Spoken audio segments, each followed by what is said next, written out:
এই ভিডিওটা যদি তোমাদের সামনে যায় অবশ্যই একটা হলেও কমেন্ট করবা, কি কমেন্ট করবা সেটা তোমাদেরকে আমি নিজেই বলে দিতেছি। যদি তোমার ম্যাচে হ্যাকার পরে তোমাকে একটা হেডশট মারলো, মনে করলা যে ওইটা হ্যাকার ছিল, এখন হ্যাকারকে তুমি কি বলে ধন্যবাদ দাও সেটা একটু কমেন্টে লিখবা।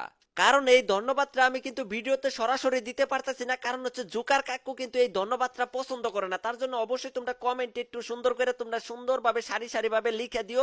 কারণ হচ্ছে এই ভিডিওটা কিন্তু এই হ্যাকার 100% দেখবে, আর কমেন্টটা চেক করলে বুঝতে পারবে যে তাদের কত সুন্দর করে ধন্যবাদ আমরা দেই ম্যাচে।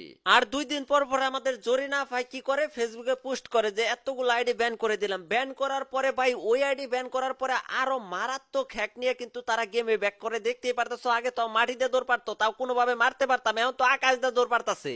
সত্যি বলতে এইভাবে গেম প্লে করা যায় না। যে ম্যাচটা আমাদের কাছে ভুইয়া হবে সেটা হ্যাকারে নিয়ে যায়, মানে কই থেকে হ্যাকার আসে, হ্যাকার আইসা মানে ম্যাচটা মানে ভুইয়া নিয়ে যায়। ভাই কি আর বলবো, কিচ্ছু বলার নাই। তো অবশ্যই গেরিনাকে একটা কথা বলতে পারি, এটা কাজে লাগতেও পারে আবার নাও লাগতে পারে, হয়তো এটা করতেও পারতো বাট কোনো সমস্যার কারণে হয়তো করতে পারে নাই, আমি জানি না। তো আমার মধ্যে থেকে আমি একটা বলি। তো এই দেখতে পাচ্ছ ছোট্ট একটা আইডি, মানে 5 লেভেলের আইডি বা 6 লেভেলের আইডি হতে পারে এটা, মানে সবে মাত্র খুইলা মানে হ্যাক লাগায় খেলতেছে। কারণ হচ্ছে এই লেভেলটা যদি মানে 20 লেভেল হইতো, 20 লেভেল হওয়ার পরে যদি বিয়ার র্যাঙ্ক স্টার দেওয়া যাইতো তাহলে হয়তো এতগুলা হ্যাকার থাকতো না। মানে একটা আইডি ব্যান হওয়ার পরে 20 লেভেল করা, মনে করলো যে মিনিমাম 2-3 দিন খেলা লাগবে, 2-3 দিন খেলার পরে সে হ্যাক লাগায় বিয়ার র্যাঙ্কে ঢুকতে পারবে, তাছাড়া কিন্তু ঢুকতে পারবে না। যদি এই সিস্টেমটা করা হইতো তাহলে হয়তো হ্যাকার কইমা যাইতো, আমার যতটা মনে হইতাছে। এই দেখতে পাচ্ছ প্রতিটা ম্যাচে হ্যাকার, মানে 2টা হ্যাকার একই ম্যাচে।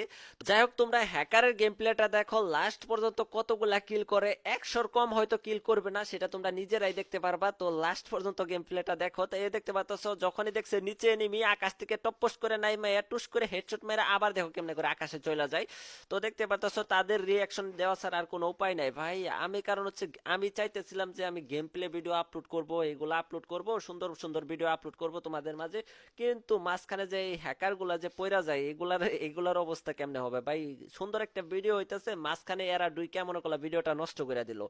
এখন তো সেই ভিডিও আর আপলোড করা যায় না, তার জন্য অবশ্যই একটা হ্যাকারের ভিডিও আপলোড করলাম। এখন গেরিনা পরবর্তীতে আমার দোষও ধরতে পারে যে তুই হ্যাকারের ভিডিও আপলোড করস, তোরে বি ব্যাচ দিব না। আর জানি না বি ব্যাচ দিবেই কিনা, 6 মাস 7 মাস হয়ে গেল বি ব্যাচের জন্য অ্যাপ্লাই করে রাখছি।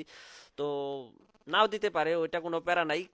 কিন্তু হ্যাকার যদি কমে তাহলে হয়তো আমরা গেম প্লে ভালো করে করতে পারবো, সেইগুলো আপলোড করতে পারবো। কিন্তু যদি এইভাবে হ্যাকার থাইকেই যায় তাহলে তো আমরা গেম প্লে কোনোভাবে করতে পারবো না। তো দেখতে পারতেছো হ্যাকার কি সুন্দর আইসা, মনে করলা যে আকাশে আইসা আইসা হেডশট মেরে দেয়। তো দেখতে পারতেছো ওরা লাস্ট পর্যন্ত কতগুলা কিল করবে সেটা আমি নিজেও জানি না। দেখতে পারতেছো 33 কিল 32 কিল, 33 আর 32-এ কত হয়। তো দেখো 60 65